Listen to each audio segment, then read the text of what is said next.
You know that feeling, right? Where you feel like you're stuck, just trying to keep up while the world is just speeding past you? New skills, new tech, it feels like a constant game of catch-up. I've definitely been there. But then I stumbled onto a method that completely flipped how I think about learning. So, let's get into it. We're going to break down this incredible framework from entrepreneur Alex Hormozi on how to learn pretty much anything, way faster than you thought possible. Okay, so Hormozi comes right out of the gate with this line, and it's a bit of a gut punch, I know. But the sting isn't the point. The real point is what comes next. Empowerment. He's basically saying that being smart isn't some fixed thing you're born with, like your hair color. Nope, he sees it as a skill. And just like any other skill, you can train. So to really get this method, we kind of have to toss out our old definitions. Forget about IQ tests, forget about having a perfect memory. This whole system, it's built on a totally new and honestly a much more useful idea of what it even means to be smart. So, let's break it down. What is learning at its core? It's this simple. Same condition, new behavior. Let's make that real. Imagine the condition is a knock on the door.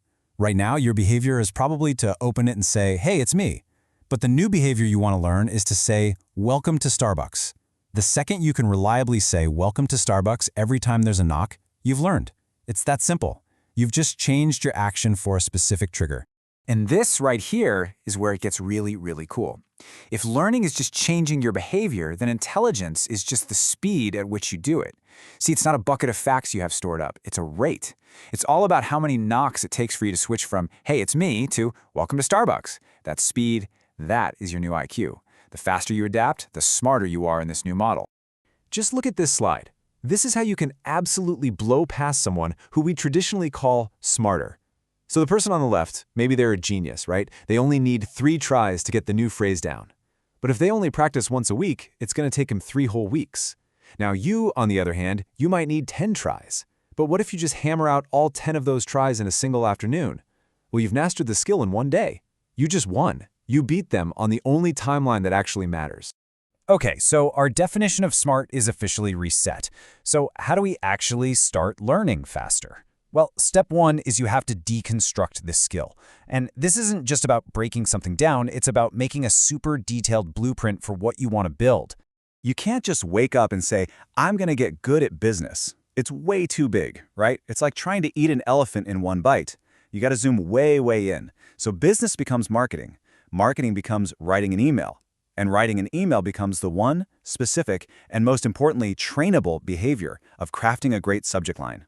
Now that's something you can practice 50 times in an hour. You know how this goes, right? You get all excited about something new, but you don't have a clear target, so you just drift. That's why defining what good actually looks like is so important. For our subject line, is good a 25% open rate? Is it 40%? If you don't have a number, you're not really learning, you're just kind of guessing. Now, this quote might sound a little harsh, but try to think of tracking not as a test, but more like your compass. Honestly, it's one of the best ways to keep your motivation up because it gives you real proof of how far you've come. That data tells you you're on the right track, and it shows you exactly where you still need to get better. All right, we've laid the foundation.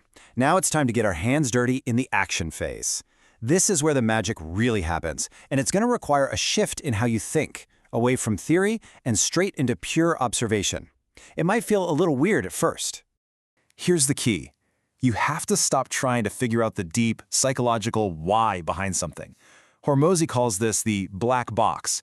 It's full of theories and stories and all this subconscious stuff it's fun to talk about, but it's almost impossible to copy. So instead of trying to understand the magic inside the box, you just focus on what goes in and what comes out. Think about it like a tennis lesson. If your grip is all wrong, a good coach isn't going to psychoanalyze your childhood relationship with rackets. They don't care why your wrist is bent funny. They just physically move your hand to the right spot. They focus on the observable what, the input, to get the result they want. And that's just a way more efficient way to learn. Okay, this is one of the most powerful ideas in this whole thing. Study the absolute best, the top 1%. But, and this is a big but, watch what they actually do, not what they say they do. Experts are often terrible at explaining their own genius. It's just intuitive to them. The trick is to find actions you can see and copy. Can you copy what they do with their hands, their posture, the literal words they use? If the advice isn't a physical instruction you can replicate, it's probably just noise. So you've broken down the skill, you're copying the best, but after a while, you'll find that just modeling other people starts to give you less and less of a return. The biggest breakthroughs, well, they happen when you turn that microscope around and start looking at your own performance. I want you to think of all your attempts, every single subject line you've written, every sales call you've made, as a giant set of data. Most of it, maybe 90%, is going to be just okay, average. But there's a little slice in there, your top 10%, that's going to be fantastic. That slice, that's pure gold. It's your new textbook. This is the million-dollar question right here. This is what unlocks everything. You stop looking outside for answers, and you start asking yourself, what am I doing differently when I'm at my best? Is it a specific word I'm using? A change in my tone? A different structure? All of a sudden, you've become your own best coach. You gotta remember, getting better isn't some giant leap. It's like adding thousands of tiny, thin layers. Every time you analyze your top 10% and then apply that little insight to your next batch of tries, you're just adding another coat of paint. And with each new layer, you start to see things, patterns you never would have noticed before. Your intuition just gets sharper and sharper. So we've deconstructed the skill, we're observing the pros, and we're analyzing our own work. But absolutely none of it matters without the one thing that powers this entire system.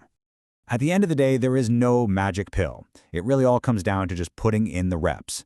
This is where all the theory stops and mastery actually begins. Every single attempt, every practice session, it's a vote for the person you're trying to become. The more you do the thing, the better you get at the thing. It's really that simple. You know, where you start doesn't matter. Your so-called natural talent doesn't matter.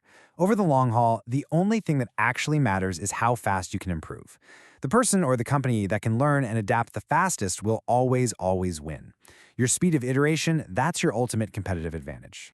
Let's wrap up with this last really powerful idea. It is so easy to look at someone's success and just say, oh, they just got lucky. But what if that early luck was actually a bad thing? What if it robbed them of the need to struggle, to iterate, to fail, and to build that deep, tough skill that only comes from going through the process?